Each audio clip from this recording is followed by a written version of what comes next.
Ago. Amen. Ago. Amen. Amen. Ago. Amen. Because Omawale is a Yoruba name, I'm going to do this libation in Yoruba. Omi tutu, il est tutu, ori tutu, on a tutu, tutu la roye, iba lo du mara tere rekaye, iba rumele ojukotun, iba rumele ojukosi, iba rumela barapetu, asoro dayo, eleri pe, akere finu shogbon, iba ifa, iba akoda, iba cheta, iba rabalotupe, iba shango, iba inibeji, iba Ọbàtálá, Ìbà Yemọja, Ìbà Ògún, Ìbà Ọ̀ṣun, Ìbà Ọya, Ìbà Ọ̀ṣọ́ọ̀sì, Ìbà ìyẹn òrìṣà gbogbo, Ìbà Èṣù, àtòkè Èṣù nìyí, Èṣù kí nǹkan má ṣe mí, kí nǹkan má ṣe bí mi, kí nǹkan má ṣe àwọn èèyàn mi, kí nǹkan má ṣe àwọn èèyàn dúdú tí wọ́n jẹ́ aládẹ́gbára wà lọ́dọ̀ wọn ta òyìnbó, kí nǹkan má ṣe bàbá Ọmọwálé tó jẹ́ bàbá ńlá tó jà láti gbára wà lọ́dọ̀ wọn ta òyìnbó, kí gbogbo nǹkan lọ tààràtà fún wa, kákọ́ mọ́ bọ́, kákọ́ lọ́mọlá, ká lówó lọ́wọ́, ká lówó láyé, ká ṣe wọn ọ̀tá wa gbogbo, kò ní sí ọ̀tá kankan tó lè pa ọ́ sẹ́yìn. Bí ẹ̀kọ́ ló bá júbà ilẹ̀ ìlà lọ́nu, ọmọ tí kì í júbà kí bàpá, ewúrẹ́ tí kì í júbà, ó dára múso, kí gbogbo nǹkan lọ dáadáa fún wa, ká ṣe ẹṣẹ orí, ká ṣe oríire gẹ́gẹ́ bí èèyàn dúdú tí à ń jà fún òmìnira dúdú, àṣẹ, àṣẹ, àṣẹ ooo.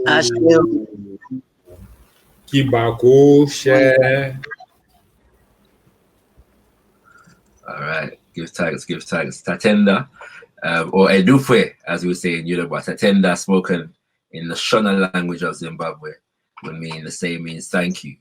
And it's a pleasure and an honor for me to be here with my brothers and sisters on this particular platform as well, at bibitumi.com.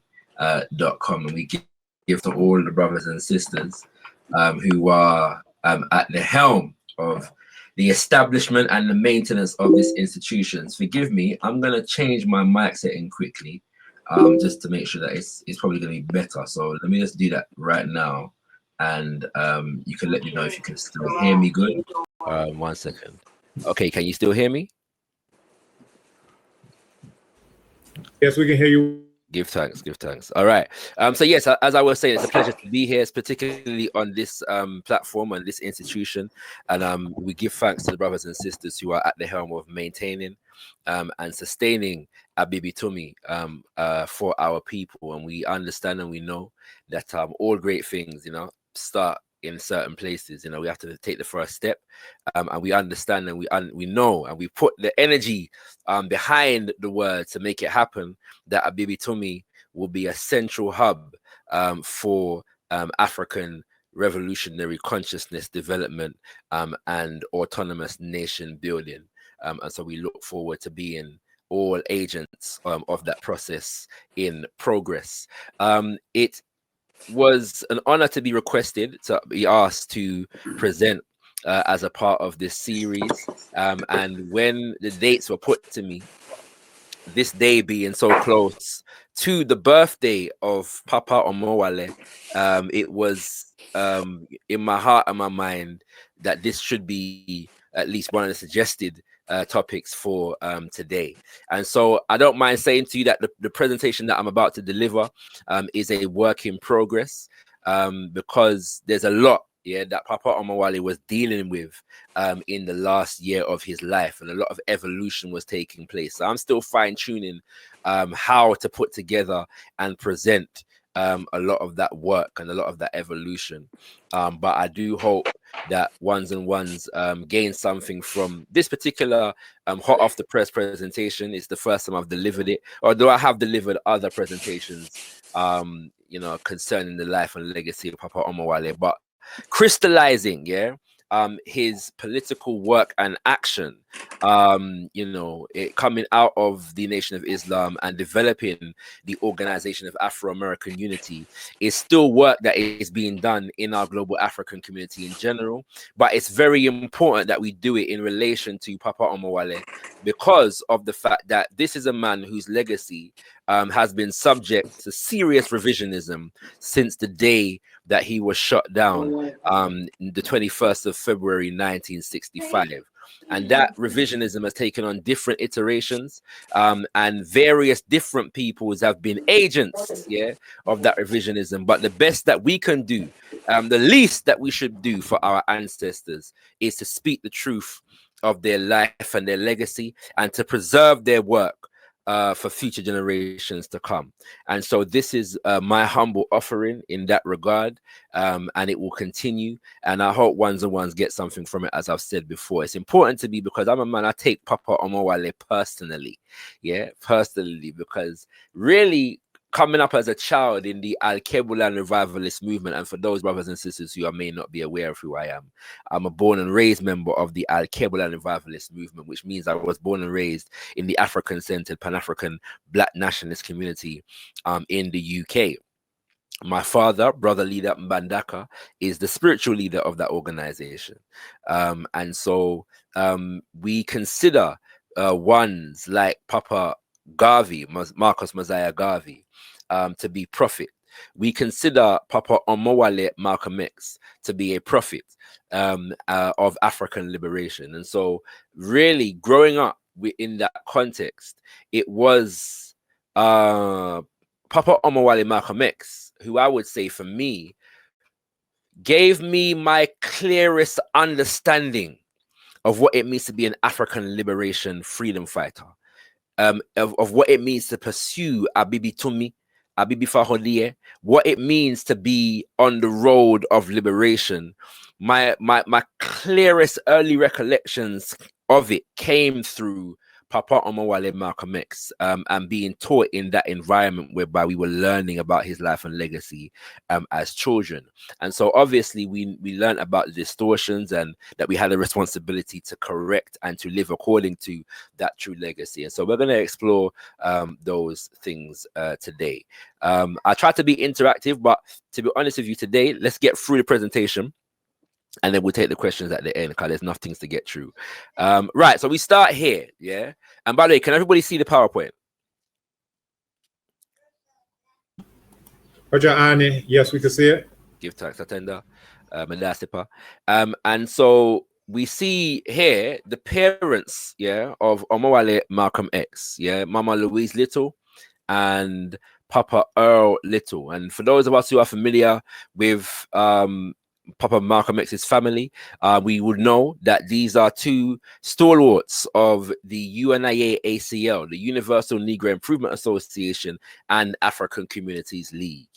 Papa Earl was a branch president, and Mama Louise was a branch secretary and writer for the Negro World newspaper, which was the UNIA-ACL's primary and principal and most successful propaganda machinery, and probably arguably its most successful economic endeavor from 1918 through to the early 1930s, when the newspaper ceased to be printed.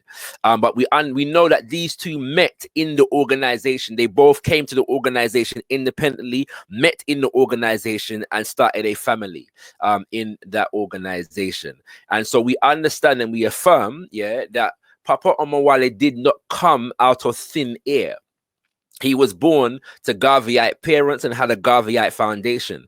And one of the things that we have to correct in terms of how we teach our movements and how we teach our leaders is that sometimes we have a propensity, for understandable reasons, because we have some brilliant people in our history. But it's very important, as I was taught in the Al-Kebulan revivalist movement, that we understand, our leaders and our movements in the context of their the families and the communities that produce them. That, as we say in Jamaica, them never drop from sky. You know what I mean?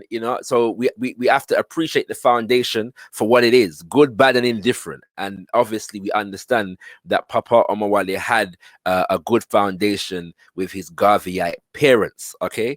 Also, we want to, in that respect, just highlight, the vision of the UNIA-ACL to give context, to where we are going to go with our exploration of Papa Omawale's political legacy in this presentation. Papa Garvey tells us that in defining the goals, the aim and objective of the UNIA ACL, it is for me to inform you that the Universal Negro Improvement Association is an organization that seeks to unite into one solid body the 400 million Africans of the world, to link up the 50 million Africans of the United States of America with the 30 million Africans of the West Indies and the 40 million Africans of South and Central America, with the 280 million Africans of Africa, for the purpose of furthering our industrial, commercial, educational, social, and political conditions. Pay attention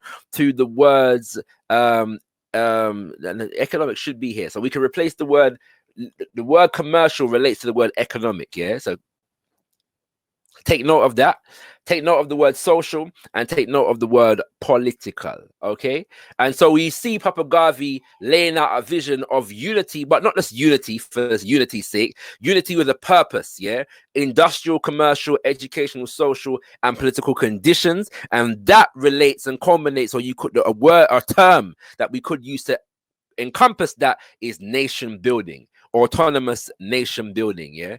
Pursued in every area of people activity. We also want to honor and remember Mama Betty Shabazz, who we know is the wife of Omawale Malcolm X. And we also have to remember that when he was shot down February 21st, 1965, he left behind a family.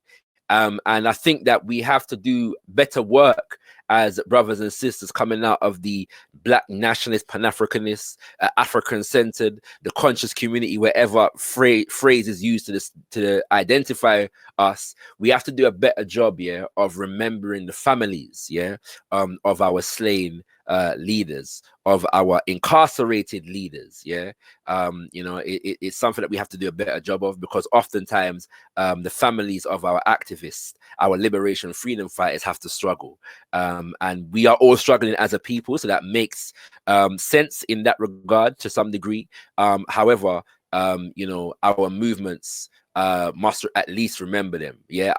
It touched me some years ago when I learned about the fact that the wife of Baba Dedan Kimathi, yeah, leader of the Kenyaland and Freedom Army of the Mau Mau in Kenya, and forgive me because her name has slipped me, but she was still out there looking for the remains, yeah, of Baba Kimathi. I believe those remains were found last year or the year before, yeah, just now, all right. And this is now our elder mama who never stopped looking for the remains of her husband. We know that recently, yeah, the Belgian government is looking to return the remains, yeah, of Papa Patrice Lumumba, yes, to his family. The remains of Papa Patrice Lumumba, understanding that he, after being shot to death, his body was doused in acid, and so that all that remains of him, yes, is his teeth, yeah, and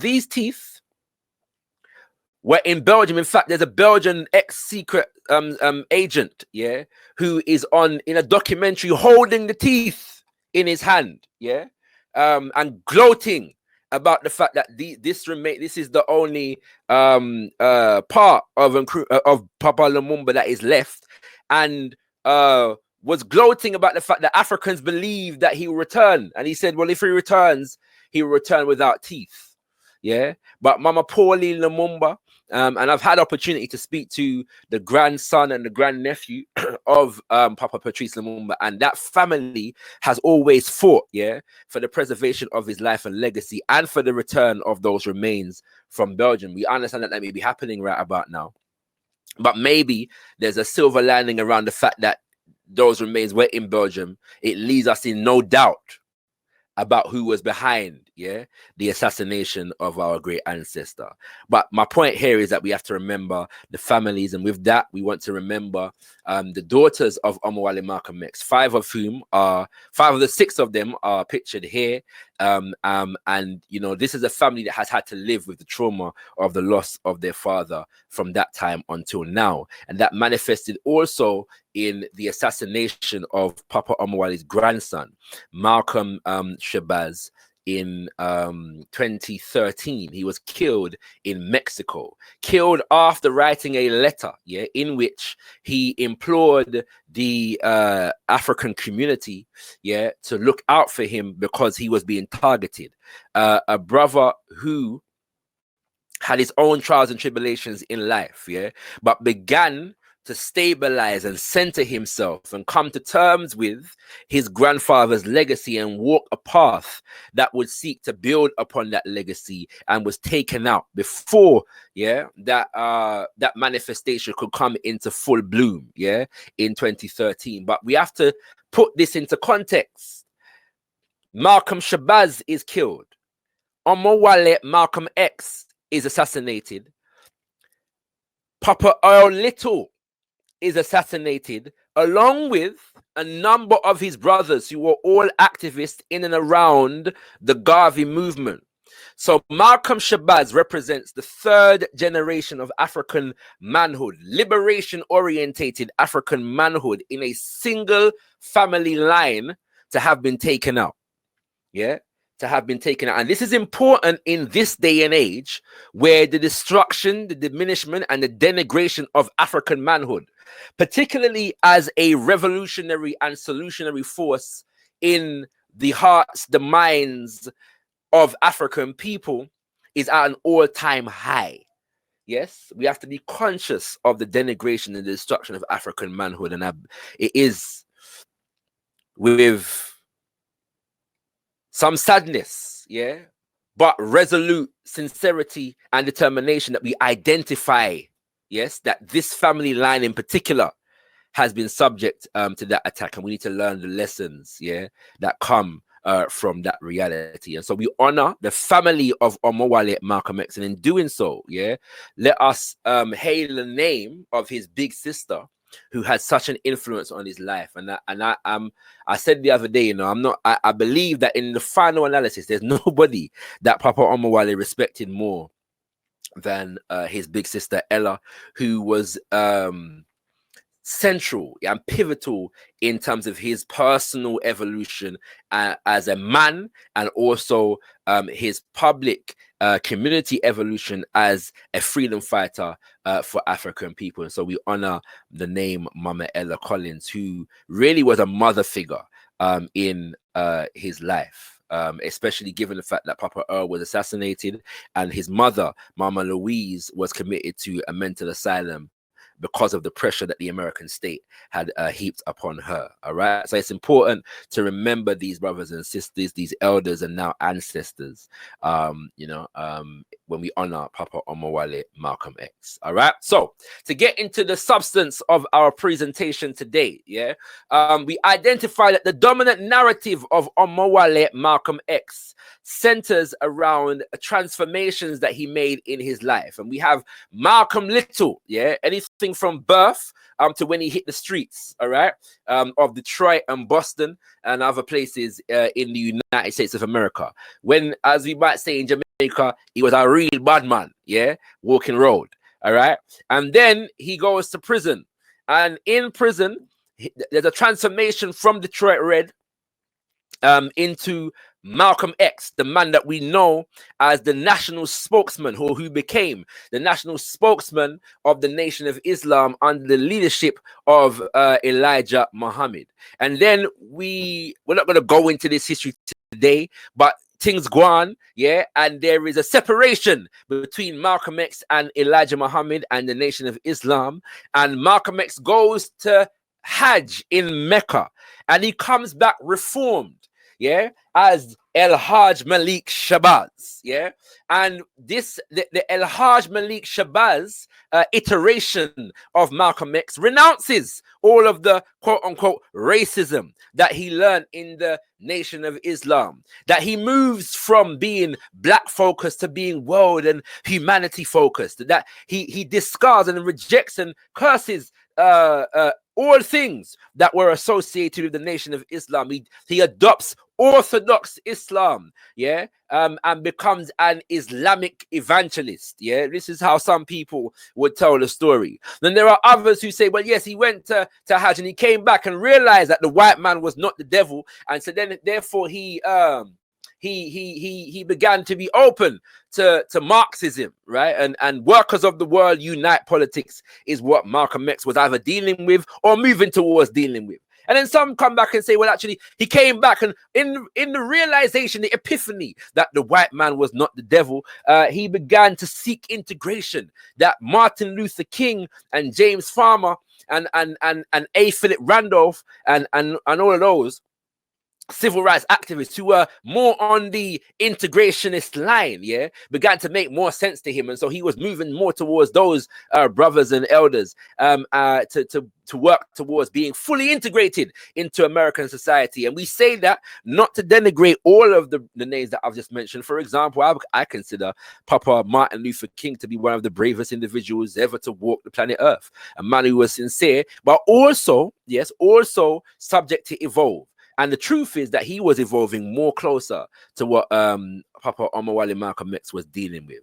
But all of these, yeah, narratives of the life and legacy and evolution of Papa Omawale really seek to diminish his political agenda, his evolving political consciousness, ideology, and program. And so we encapsulate this aspect of his legacy in the Al-Kebala revivalist movement with the name Omawale, yeah, Omawale, which is a Yoruba name, which I'll explain in a second.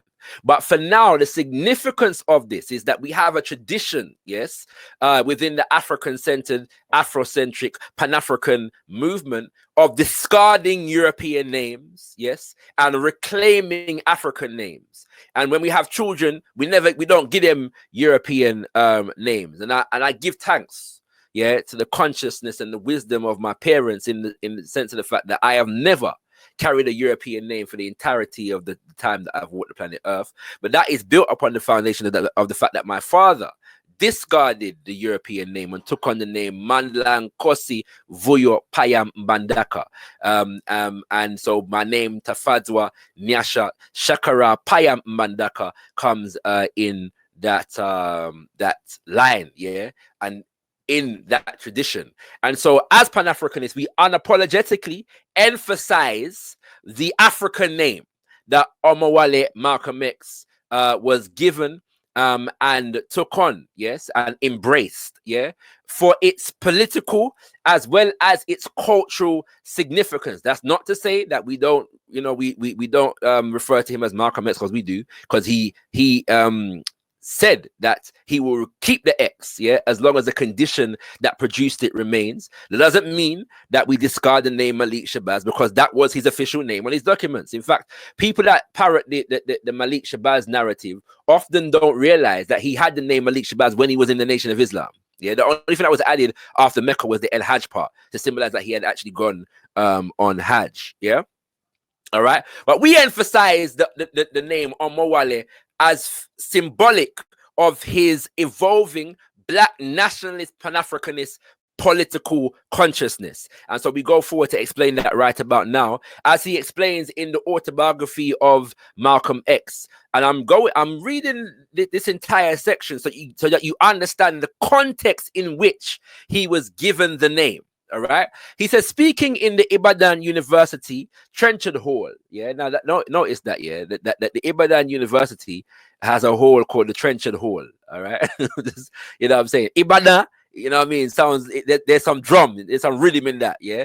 Trenchard, it like rhythm. So we know, so there's some colonial implications to this reality as it stands in this environment at this time. Yeah. However, as he goes on, I urged that Africa's independent nations needed to see the necessity of helping to bring the Afro-Americans' case before the United Nations. I said that just as the American Jew in his political, economic, and cultural harmony with world Jewry, is in political, economic, and cultural harmony with world Jewry, I was convinced that it was time for all Afro-Americans to join the world's Pan-Afrikanists. He continues, I said that physically, we Afro-Americans might remain in America. We African-Americans might remain in America, fighting for our constitutional rights, but that philosophically and culturally, we Afro-Americans badly needed to, quote unquote, return to Africa and to develop a working unity in the framework of Pan-Afrikanism. He's at the university, and this is the message that he's delivering in his own words. All right. He says, young Africans ask me politically sharper questions than one hears from most American adults. Then an astonishing thing happened when one old West Indian, listen to this, one old West Indian, yeah, African from the Caribbean, yeah, where my family come from, yeah, stood and began attacking me for attacking America. Yes, bear in mind, yeah, there were Africans from the Caribbean on the African continent attacking other Africans from the United States of America when they attack America. Imagine this. Yes. He continues, shut up, the students yelled, booing and hissing. The old West Indian tried to express defiance of them, and in a sudden rush, a group of students sprang up and were after him. He barely escaped ahead of them. I never saw anything like it. Screaming at him, they ran him off the campus. In brackets, later I found out that the old West Indian was married to a white woman and was trying to get a job in some white influence agency which had put him up to challenge me. Then I understood his problem. This is Malcolm X, you know, speaking about his 1964 experience in Nigeria. This is after Hajj, yeah, and all of these things, all right? And so this is how the students here that he had connected with dealt with anybody who was trying to attack his Black Nationalist Pan-Afrikanist message. Yeah, he said this wasn't the last time I'd see the Africans' almost fanatic expression of their political emotions. He later records a similar incident that took place in Ghana.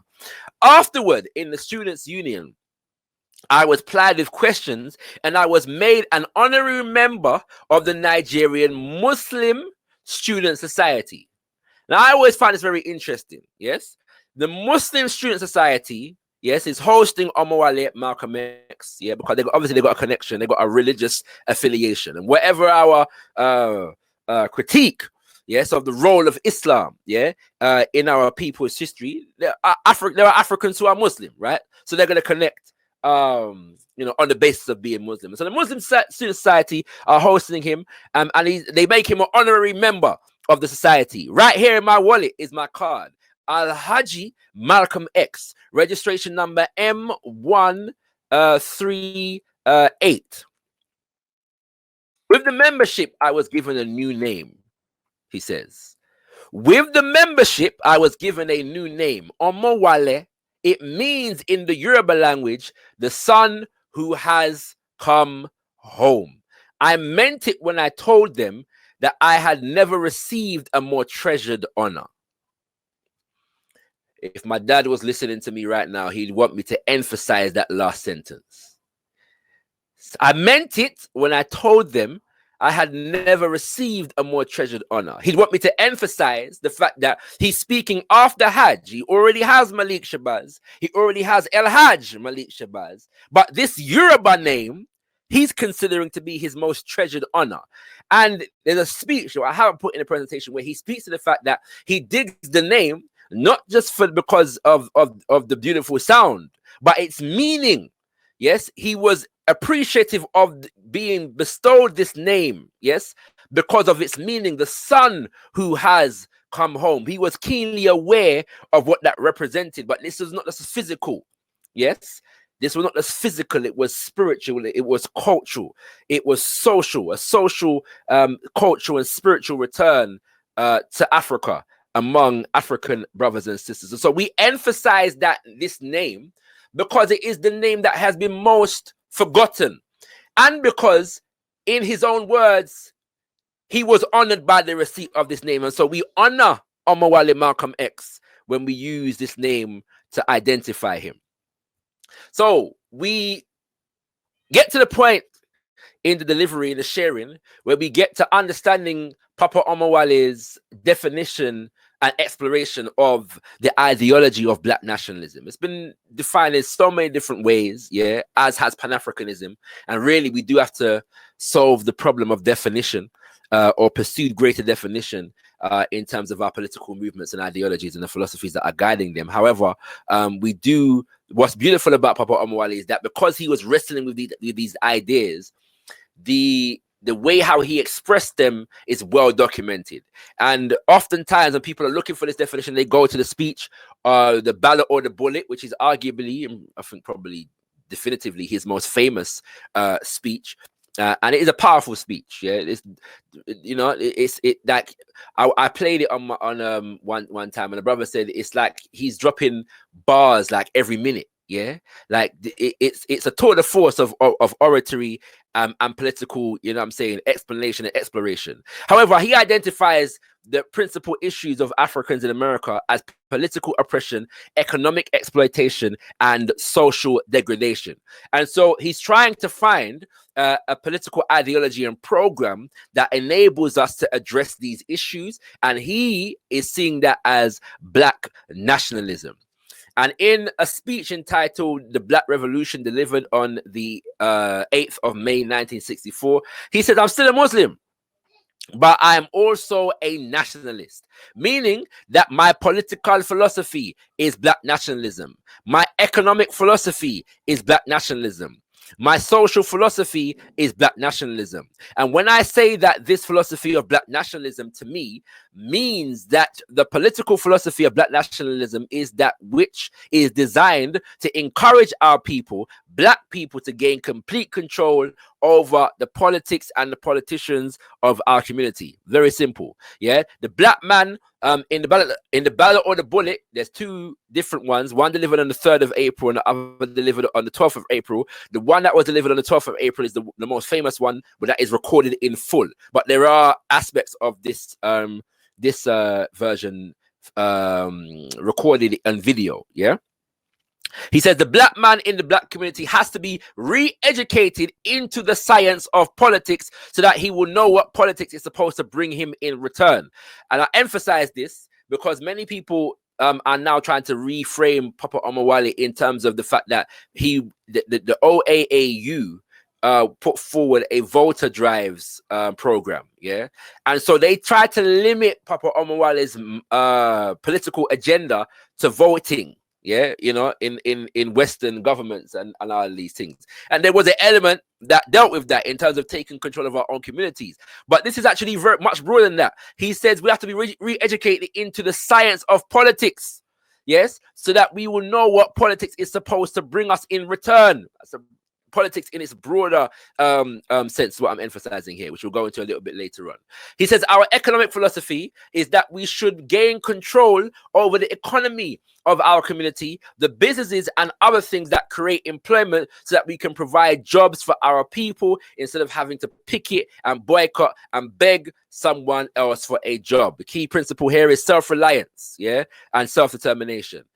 He continues, and in short, our social philosophy only means that we feel it is time to get together among our own kind and to eliminate the evils that are destroying the moral fiber of our society, like drug addiction, drunkenness, welfare programs. We believe that we should lift the level of, or the standard of our own society to a higher level wherein we will be satisfied and then not inclined towards pushing ourselves into other societies where we are not wanted. Yeah, there's a whole heap of context for this, but obviously there's another speech of Omawale Malcolm X where he's speaking about the fact that the drugs and the liquor and all the vices that exist in our community, yeah, were put there by the white man, were imposed upon us, yes, by the devil. Yeah, and we know the famous saying, whenever you break the seal on that liquor bottle, that's a government seal you're breaking. Yeah, and so we have to take responsibility now for ridding ourselves, yes, of these vices and the dependencies on these vices. But also he's emphasizing this idea of trying to do that as opposed to trying to move to other people's communities, because that's what the integrationists were doing. Yeah, move out the Black community and move into some white suburb, and eventually the white people then move out and we're left there and they ghettoize that. Yeah, you know what I'm saying? You know, as a part of their own program. And so we move on. When we look at the when we look at other parts of this earth upon which we live. We find that black, brown, red, yellow people in Africa and Asia are getting their independence. They're not getting it by singing "We Shall Overcome." No, they're getting it through nationalism. It is nationalism that brought about the independence of the people in Asia. Every nation in Asia gained its independence through the philosophy of nationalism. Every nation on the African continent that has gotten its independence brought it about through the philosophy of nationalism. And it will take black nationalism to bring about freedom of 22 million Afro-Americans here in this country, where we have suffered colonialism for the past 400 years. All right. So 2 things here. One, he's taking lessons from the international political movement, yeah, which is different because many Africans, yeah, around the world are only looking at Wagwan in their particular location. And that is how particularly nations that are considered first world, the white nations, the Western nations, yeah, Britain and America and France, their relationship with the Africans within those nations is designed to sever the relationship between those Africans and the Africans elsewhere. Yes, to connect, yes, our liberation fight, so that our paramount concern becomes, getting in with the white man rather than organizing among ourselves internationally. So he's identifying that, yeah, and he's putting already the plight of Africans in America in the context of colonization, which is important for reasons that will become apparent shortly. He goes on, and we're going to hear a lot from Omawale Malcolm X today, so bear with me because there's going to be a lot of reading, yeah, and we're going to hear from him in terms of his voice as well. We're going to bring his spirit here into the room, so to speak. I was on a program in Illinois recently with Senator Paul Douglas, a so-called liberal, so-called Democrat, so-called white man, at which time he told me that our African brothers were not interested in us in Africa. That sounds familiar, right? There's a lot of Africans right now saying the same thing, developing political movements based upon the same idea that brothers and sisters on the continent are not concerned with Africans and the plight of Africans in the diaspora. He said that the Africans are not interested in the American Negro. I knew he was lying, but during the next 2 or 3 weeks, it is my intention and plan to make a tour of our African homeland. And I hope that when I come back, I'll be able to come back and let you know how our African brothers and sisters feel towards us. And I know before I go there that they love us. We're one. We're the same. The same man who has colonized them all these years, colonized you and me too, all these years. And all we have to do now is wake up and work in unity and harmony, and the battle will be over. And so that was delivered on the 12th of May, 1964. And as so said, so done. He took his first trip to Mama Africa. The first trip in 1964, because he had been in 1959 to Saudi Arabia and Sudan and probably one other African country. But in 1964, he took his first trip from the 6th of May to the 21st of May, and his second trip from the 9th of July to the 24th of November. Bear in mind that Papa Omawale spent 6 months of the last year of his life, in Mama Africa. All right. And so we're gonna hear from our Baba right now in terms of. Go ahead, Marora. Somebody trying to speak? All right, I'll continue. We're going to hear from our Baba now in terms of looking at the logic, yes, behind this trip and why he went over there. And sorry, I should explain. Between coming back, yes, from Africa on the 21st of May and returning on the 9th of July is when he first announces the establishment of the Organization of African American Unity. Yeah, and so in this clip that we're going to hear now, he explains some of the logic here behind the establishment of the OAAU. And since we in America were confronted with the same divisive tactics from our enemy, we decided to call ours the Organization of Afro-American Unity, which... Can everybody hear that? Yes, that's clear, Bob. Yes. would be designed after the letter and spirit of the Organization of African Unity.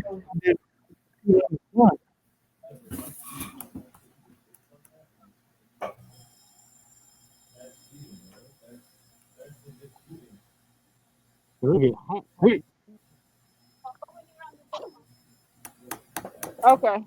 I didn't want to have the computer in the sun. Hey, Shakara, looks like you're on mute. So if you could start it over.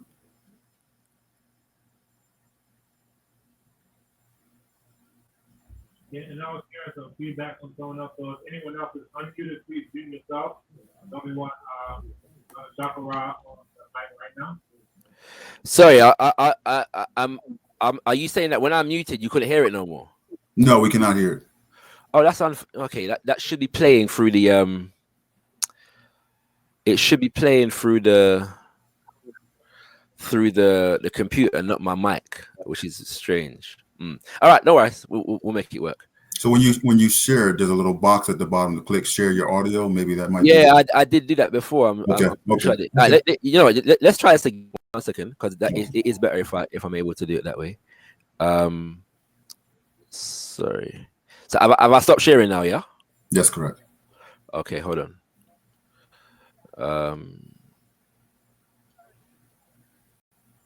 All right, let's try this again. All right, so I'm gonna play it and then I'm gonna mute. Let me know if you still hear it. Okay. Yeah? Only for the purpose of getting better. Yeah, we can't hear. First-hand account of our problem and what our problem. So you can't hear? Yeah, when you mute, you can't hear anymore. Okay, no worries. We'll make it work. We'll make it work. So let me start it from the beginning. We'll just work with it as it is. All right. And since we in America were confronted with the same divisive tactics from our enemy, we decided to call ours the Organization of Afro-American Unity, which would be designed after the letter and spirit of the Organization of African Unity. In fact, we considered ourselves an offspring of our parent organization on our mother continent.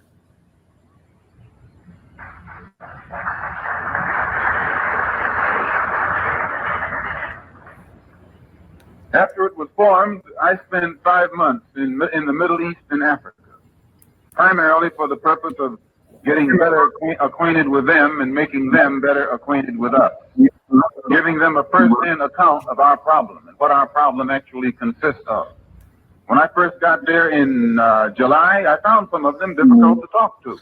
But by the time I left in November, I didn't find anybody difficult to talk to. And I might say that right here and now that one of the things that made the objective more easily reached was America's identifying herself with Moise Tshombe. Never could a government do anything more suicidal politically than this government choosing Moise Tshombe as a bed partner in 1964.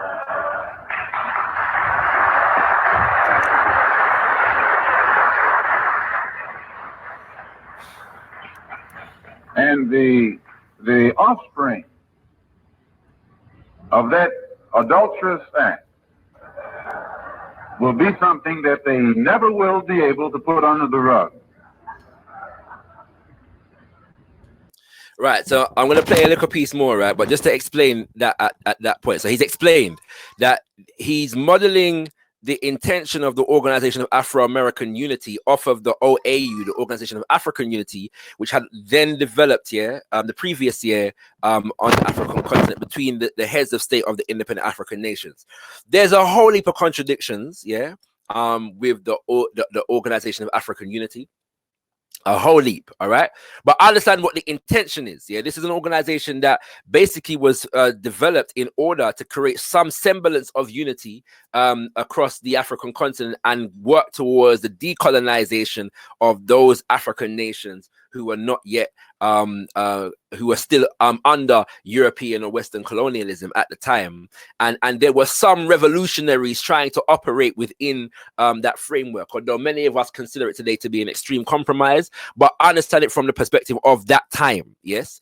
And so because that was the official body on the ground, yeah, Papa Omawale Malcolm X now is not just going to them saying, well, what can you do, yes, for us in the diaspora? Yes, he's organizing the Africans in the diaspora so that the Africans are able, yes, to have official representation based upon our organizing effort and not just appeals to sentimentality and oneness of African brotherhood. Yeah, that also oneness of African brotherhood also needs an organizational expression, and so that's what he's explaining here. All right. So and also he talks about the fact that now a lot of people today, this is an important point, are putting forward the idea that when Omawale Malcolm X went to Africa, he was rejected by the leaders in Africa.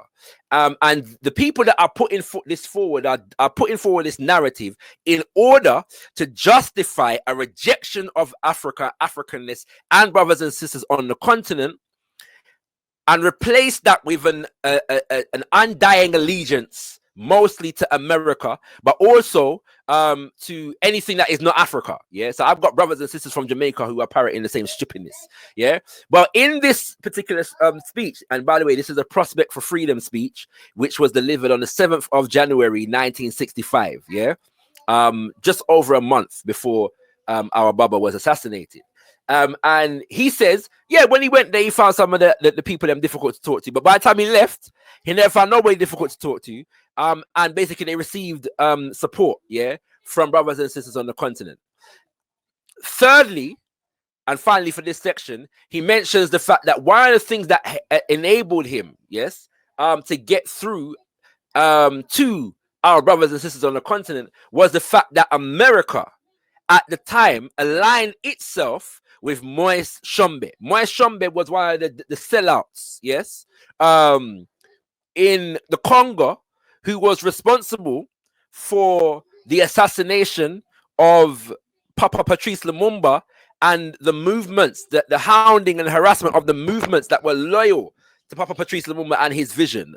Among others was Tshombe, Kasavubu, and the most notorious of them all, who became the leader, who was at that time the leader of the army, and became the following year the leader of the country, Joseph Mobutu. Yeah, and America, we're going to get into this in a second, but America aligned itself, yes, with one of the people that was responsible for the assassination of Papa Patrice Lumumba, and that sent a signal to the other African nations, even those that may have been willing to work with and negotiate and, you know, with America about what America's true intentions were. And so he's saying that that assisted in him being able to open dialogue with some of those that he found difficult to talk to. Let's continue. By the time I had returned,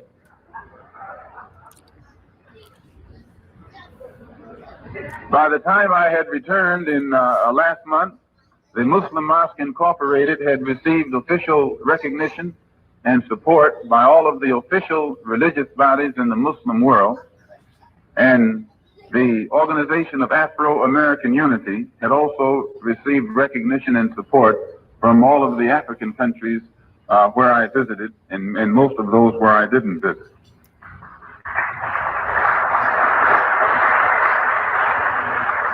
The first thing I returned, I kept being asked the question by some reporters, we heard you changed. And I would say, I was kind to the reporter, actually. I smiled and all. But I would say to myself, how in the world can a white man expect a black man to change before he has changed? How do you expect us to change when you haven't changed? How do you expect us to change when the cause that made us as we are has not been removed? Why, it's infantile, it's immature, adolescent on your part, to expect us to change, to expect us to be dumb enough to change, when you have not yet gone to the cause of the condition that makes us act as we do. You got the wrong man.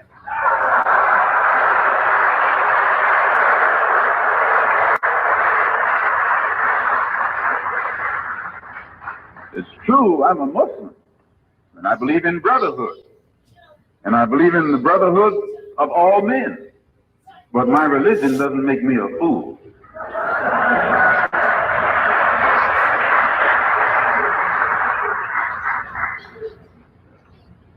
My religion makes me be against all forms of racism. It keeps me from judging any man by the color of his skin. It teaches me to judge him by his deeds and his conscious behavior. And it teaches me to be for the rights of all human beings, but especially the Afro-American human beings. Because my religion is a natural religion, and the first law of nature is self-preservation. And one of the things that our people have not been doing in this country up until now, we have not been exercising the first law of nature. We have not thought of ourselves first. We have placed America first. We have placed America's interests ahead of our own. We have placed even the interests of whites ahead of our own. We have loved whites when they refused to love us. We have sought to move into their neighborhood when we knew in advance they didn't want us there.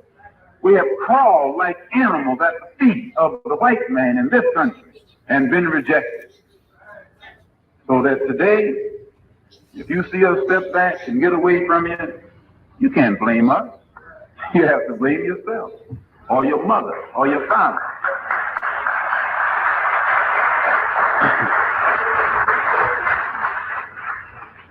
You don't want to accept the blame yourself, then put it on your mother and your father.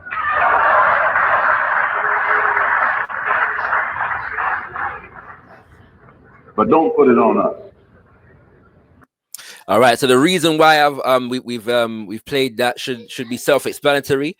But again, this idea that Malcolm X changed, yeah, and he's people. Nobody seems to go to the fact that he was asked this question and gave this answer.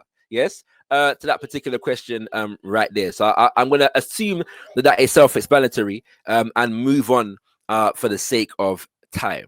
Yeah. So we get to this point now whereby Papa Omawale is now elevating, yes, the liberation fight in America from the level of civil rights to the level of human rights. All right. And what does that mean? Yeah.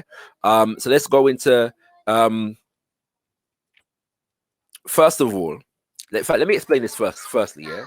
So part of the reason, yes, why he's doing this, making these links on the African continent, is because the context, yeah, at the time is one, as we've already seen, the decolonization of places in Africa and Asia, yes, through nationalism. Everybody's affirming themselves, their own culture, and their own nationhood, yeah. And so Africans need to do the same in relation to ourselves. Yeah. There's also the Cold War after World War II. The West and the East. Yeah. Principally in the form or at the helm of each, the West, America, and the East, Russia. Yeah. In the midst of the Cold War, which is war by most other means than military, all right? All kind of espionage, technological, political and economic, all right? Although there was some military in terms of their secret services and all these things, yeah? Then there's the context of the revolutionary movement on the African continent and the fact that both of these Cold War forces are vying for influence everywhere, but particularly in the African continent because of the the mineral wealth, yeah, and the strategic economic benefit of having influence in Africa.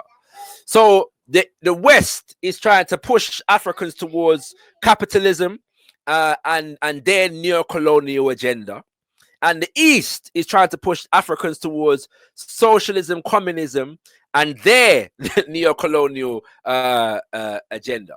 But as a result of all of this, America is putting itself forward in the world as the leader, yes, of the free world, as we all know the saying, and juxtaposing itself as the leader of the free world against the human rights abuses that it says were committed in communist Russia, yes, under Lenin and Stalin and the Memorandum, yeah.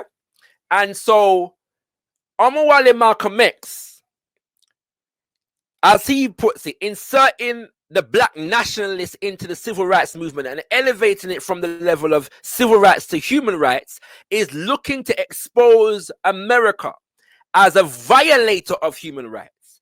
And him being able to do that has direct implications for the image that America is trying to portray of itself in the world, and therefore has direct implications for the extent to which America is going to be able to control or influence African nations in particular, but also Asian nations into coming under its influence. So Omawale Malcolm X becomes a threat to American interests in the world in that context. Yeah, and he's creating a situation whereby Africans on the continent are going to cast their lot with Africans in America rather than the American state. Yes, that is the context for all of this. And with that, we go to a quote from the autobiography of Omawale Malcolm X. It says, "I think that nowhere is the black continent's wealth and natural beauty of its people richer than in Ghana, which is so proudly the very fountainhead of Pan-Afrikanism." I'm reading this because many people with the change narrative forget, yeah, what Omawale Malcolm X was actually doing, yes, on the continent in Africa. Yeah, he said, "I stepped out of the plane, into a jarring note. A red-faced American white man recognized me. He had the nerve to come up, grabbing my hand and telling me in a molasses drawl that he was from Alabama, and then he invited me to his home for dinner. Have mercy.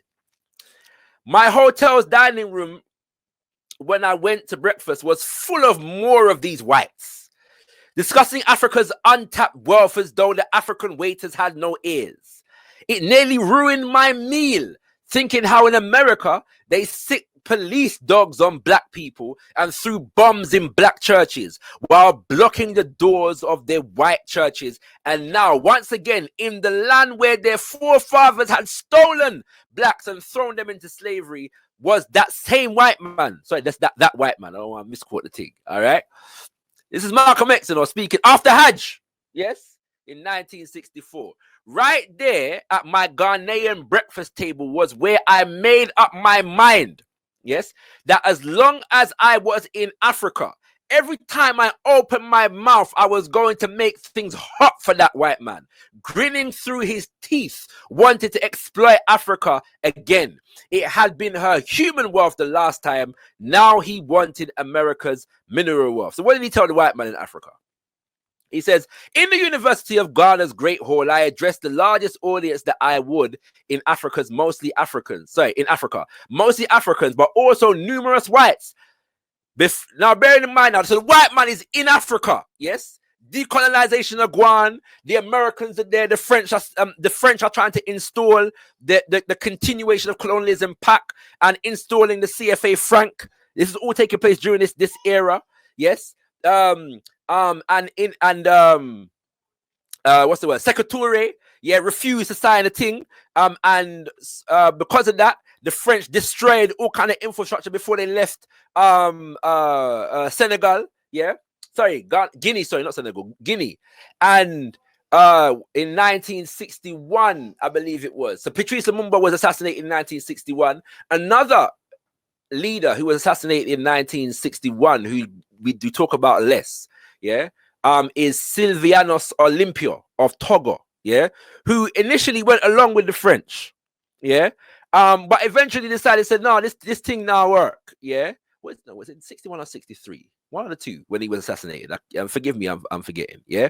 But he said, no, this French currency in Africa thing now work, and so he began to print his own currency, yeah, in Togo, and was assassinated, taken out straight, yeah.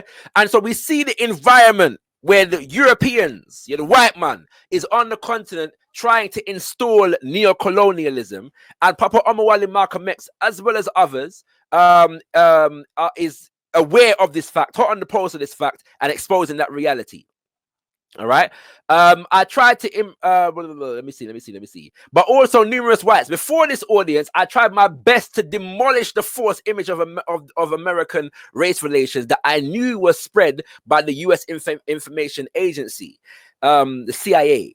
I tried to impress upon them the true picture of the Afro-Americans' plight at the hands of the white man. I worked on these whites there in the audience. This is what he said. He said, I've never seen so many whites so nice to so many blacks as you white people here in Africa. In America, Afro-Americans are struggling for integration. They should come here to Africa and see how you grin at Africans. You've really got integration here. But can you tell the Africans that in America you grin at the black people? No, you can't. And you don't honestly like these Africans any better either. But what you do like is the minerals Africa has under her soil. In 1965, the Assaja for Kwame Nkrumah publishes a book, yeah, called Neocolonialism, the Last Stage of Imperialism. And whatever my personal and as Black Nationalist Pan-Africans, we have ideological differences with the Assaja for.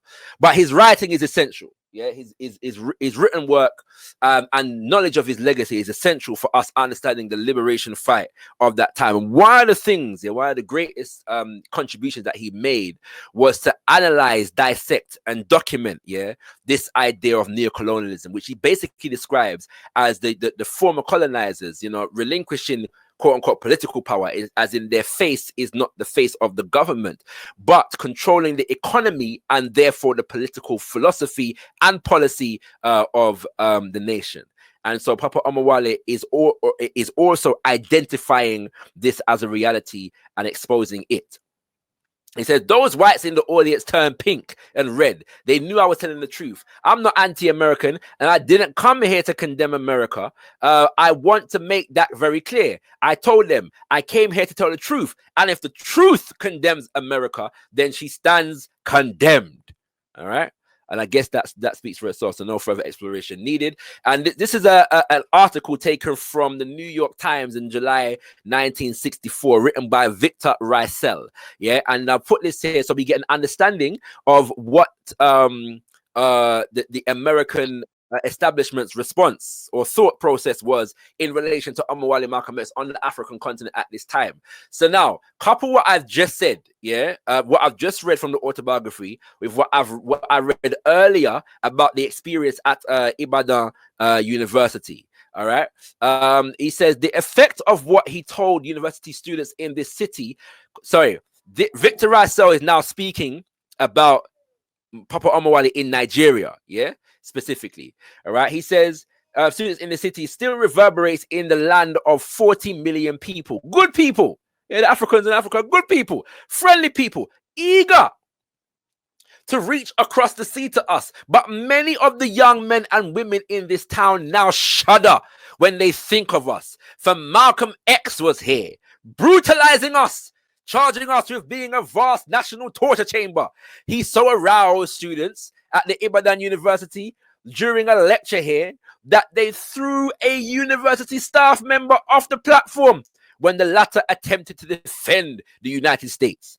Knowing full well the hatred of the African for the African government of the Union of South Africa, Malcolm X then screamed, racial discrimination in the US is worse than apartheid South Africa. Yeah. Interesting. Very interesting to note as well, in light of what is going on right about now, because the state of Israel was a new state, at the time, and is known to have been heavily in support of the apartheid government in South Africa. That situation of white minority rule in South Africa and white minority rule in Zimbabwe was also a hot button issue at the time. And so Omawale Malcolm X was inserting the Africans in America condition into that reality, and understanding that the Assaja for Kwame Nkrumah was looking to bring the issue of South Africa and Zimbabwe before the United Nations, and was in the process of charging Britain, yes, with neocolonial agenda in relation to its relationship with the white minority government in Zimbabwe in particular. Omawale Malcolm X is now bringing Africans in the diaspora into that mix and seeking to unite those particular liberation fights. All right, so it's necessary. By the way, can I get a time check, please? How long do I have left, just so I know how fast I have to go?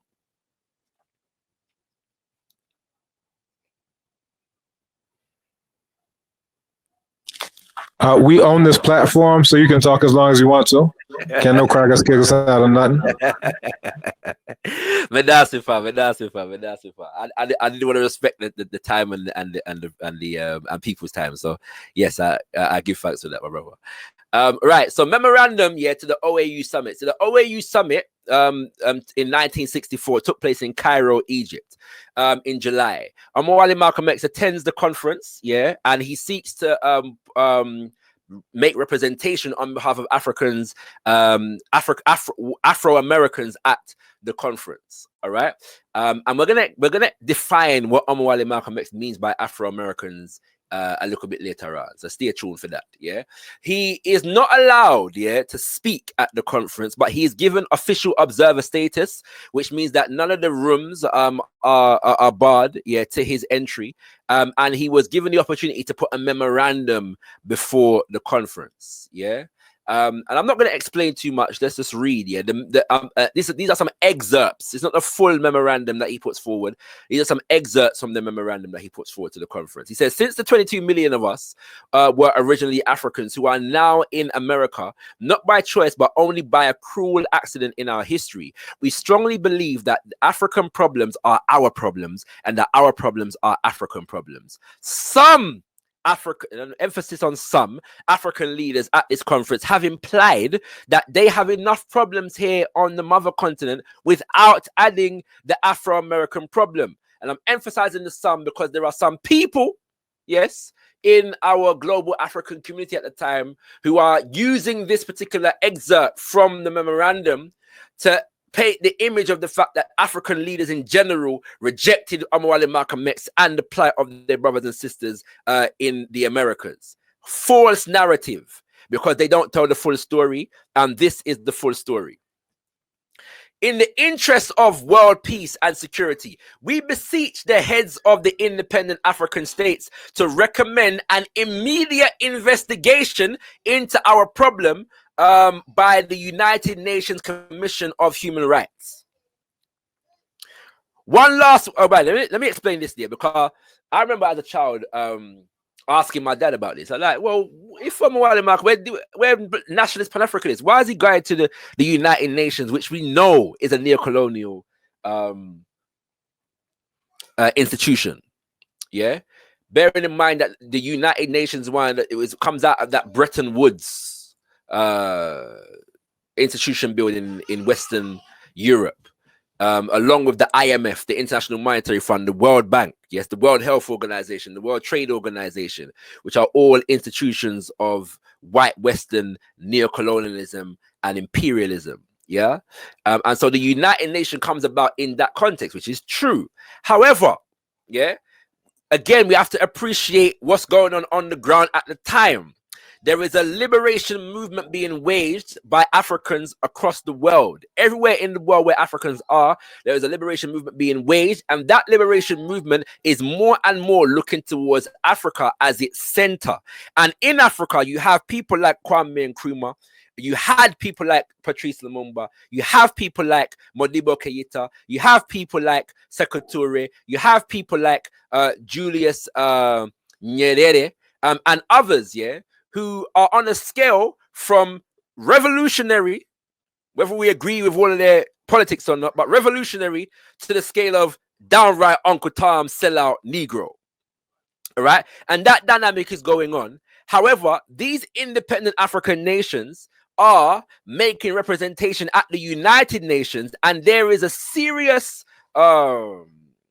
possibility around the fact that the unity of African nations could have a significant influence, yes, at the United Nations in terms of internationalizing the plight of Africans in America and these things. Yes, so Omawale Malcolm X is and he's looking at the political situation and context at that time and being very strategic in terms of the institutions that have power and influence and the African nations' potential to have power and influence at those tables based upon our own organized capabilities among ourselves. And so he's a strategy that he's employing at this moment in time. And so we understand what the United Nations are or is, but the strategy is understandable within that context. In the memorandum, he continues his warnings against the establishment and the installation of neocolonialism among our nations on the continent. He says, one last word, my beloved brothers and sisters at this Africa Summit. No one knows the master better than his servant. We have been servants in America for over 300 years.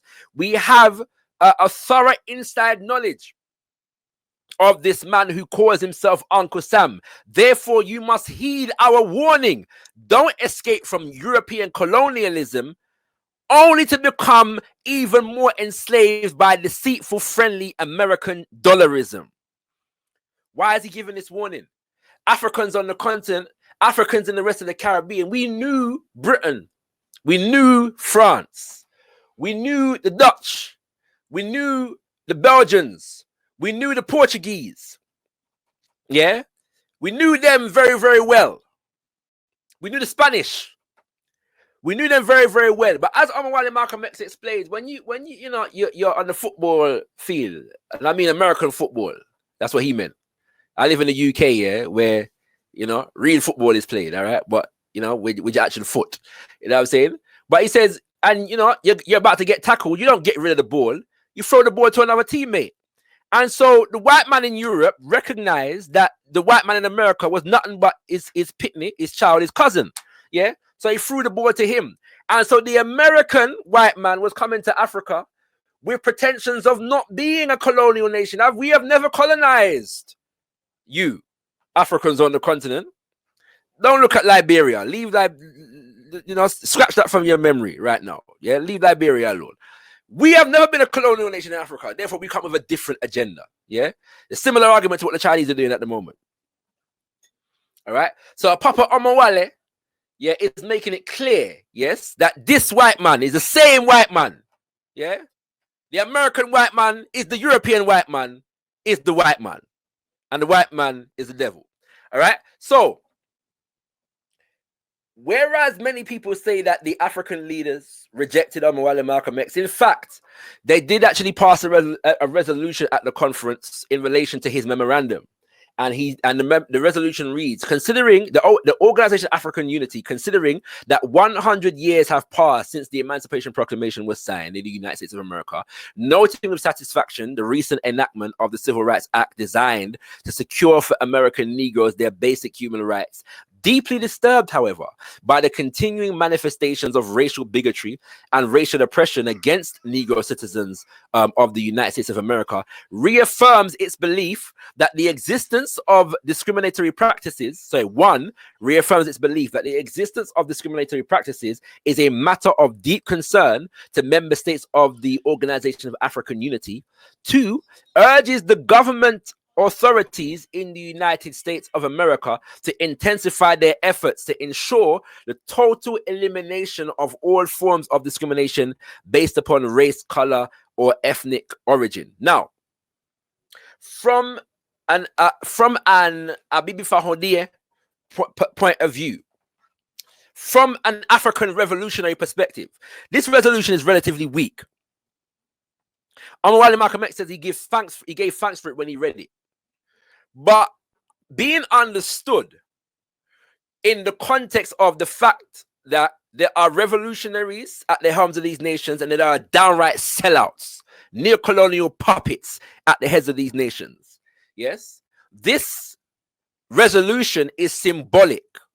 Yes, and would have been of concern and was of concern to the white people them in places like Britain and America, because it signaled that even, yes, in the context of these fractures, that the revolutionaries had enough influence that the OAU as a body had to identify and make representation on the plight of Africans in the diaspora in general and the United States of America in particular. All right. And we're going to hear from Papa Omawale again, where he's explaining now, yes, in the same speech, Prospect for Freedom in 1965, delivered the 7th of January, 1965. And he's explaining not only were there neocolonial puppets at the helms of African nations, but there were also neocolonial puppets being sent from the United States of America.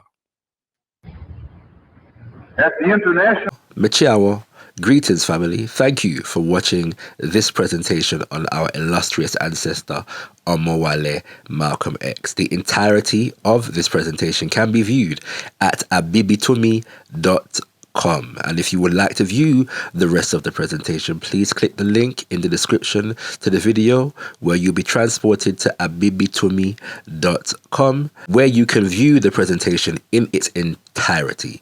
Once again, we thank you for watching and look forward to sharing more. Abibi Fahodie, Ashe, Ashe, Ashe.